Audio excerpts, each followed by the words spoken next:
படிக்கிற பிள்ளைங்களை நான் ஏற்கனவே உங்களுக்கு இந்த ரிசல்ட் வந்திருக்கு, எப்படி நீங்கள் ஹேண்டில் பண்ணணும் அப்படின்னு ஒரு 3 நிமிஷம் உங்களுக்கு சொன்னேன்.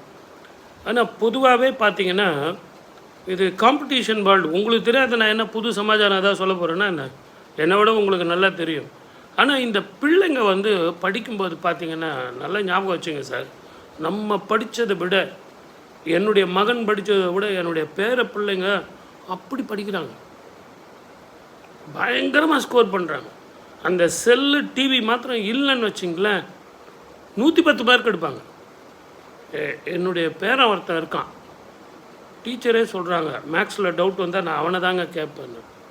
வெரி அக்யூரேசி, ரொம்ப 100% பிரமாதமாக பண்ணுறானுங்க. இவனுங்க ஒரு 8th படிக்கும்போது 10th சப்ஜெக்டெல்லாம் முடிச்சுடுறானுங்க, ரொம்ப அற்புதமாக இருக்காங்க. ஆனால் இவங்களை வந்து நம்ம என்கரேஜ் பண்ணமே ஒழிய அவங்க வேகத்தை நம்ம பாராட்டணும். அதே நேரத்தில் மார்க்குங்கிறது ஒரு குறியீடு சார், அதை நல்லா ஞாபகம் வச்சுங்க. தாய் தந்தையருக்கு நான் உங்களுக்கு சொல்கிறேன், உங்கள் பிள்ளைங்களுக்கெல்லாம் இந்த வீடியோ போட்டு காட்டாதீங்க. ஒரு பிள்ளைங்களை வந்து ஆரோக்கியமாக வளங்க, நல்லா வளங்க. போட்டி வந்து தேவையே இல்லை. நிறைய பேர் சொல்லுவாங்க, ஐஏஎஸில் வந்து இந்த கேள்வி கேட்டாங்க சார், நீங்கள் எத்தனை ஸ்டெப் வந்தீங்க, நீங்கள் இதுக்கு முன்னாடி எடுத்த முடிவெல்லாம் கரெக்டாக, இந்த பிரச்சனைக்கு இந்த முடிவெல்லாம் கரெக்டாக அப்படின்லாம் எல்லாம் கேட்பாங்க. ஏங்க ஒரு நிமிஷத்தில் முடிவு எடுனா அவன் எப்படி எடுப்பான்? அந்த பிரச்சனையை வந்து தீர்க்க வேண்டாமா? ஆர்கியூமெண்ட்டுக்கு சொல்கிறாங்க போகிறாங்க. அதே நேரத்தில் நம்ம இந்த உலகத்தோடு ஒட்டி வாழணும். அவங்க கேட்குற கேள்வியெல்லாம் நம்ம புரிஞ்சுக்கிட்டு சமயோசித்தமாக நீங்கள் முடிவெடுக்கக்கூடிய திறமை உள்ளதா அப்படின்னு அவங்க கேள்வி கேட்குறாங்க.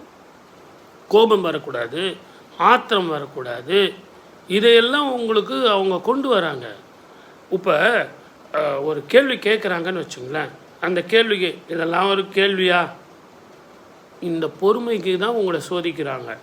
ஏன்னா நாளைக்கு வந்து ஒரு உயர் பதவியில் நீங்கள் இருக்கும்போது ஒருத்தன் இந்த பக்கம் நிலம் பிரச்சனைன்னுவான், ஒருத்தன் வீட்டு பிரச்சனைன்னுவான், எங்கள் வீட்டில் பணம் இல்லை சார், எனக்கு வறுமை சார்ன்னுவான், ஒருத்தன் வேலை பிரச்சனைன்னுவான், மேலதிகாரிகள் தொல்லைகள் இருக்கும், உடல் ஆரோக்கியம் உங்களுக்கு பிரச்சனையாக இருக்கும், உங்கள் வீட்டில் மனைவி பிரச்சனையாக இருக்கும், குழந்தைகள் பிரச்சனையாக இருக்கும். அந்த நேரத்தில் நீங்கள் எப்படி முடிவு எடுக்கணும்? நிதானமாக, பொறுமையாக, தெளிவான முடிவும் தீர்க்கமான சிந்தனையும் உங்களுக்கு வேணுங்கிறதுக்காக தான் ஐஏஎஸ் ஐபிஎஸ்சில் இந்த மாதிரி கேள்வியெல்லாம் கேட்குறாங்க. உங்களை டென்ஷன் பண்ணுறது தெளிவாக இருக்கீங்களா? ஆகவே பிள்ளைங்களுக்கு இதை எடுத்து சொல்லுங்கள். மார்க்கை பற்றி கவலைப்படாதீங்க, வெற்றிகரமாக வாழ்வது எப்படி, இதுதான் இந்த நிகழ்ச்சி. ஓகேங்களா? சப்ஸ்கிரைப்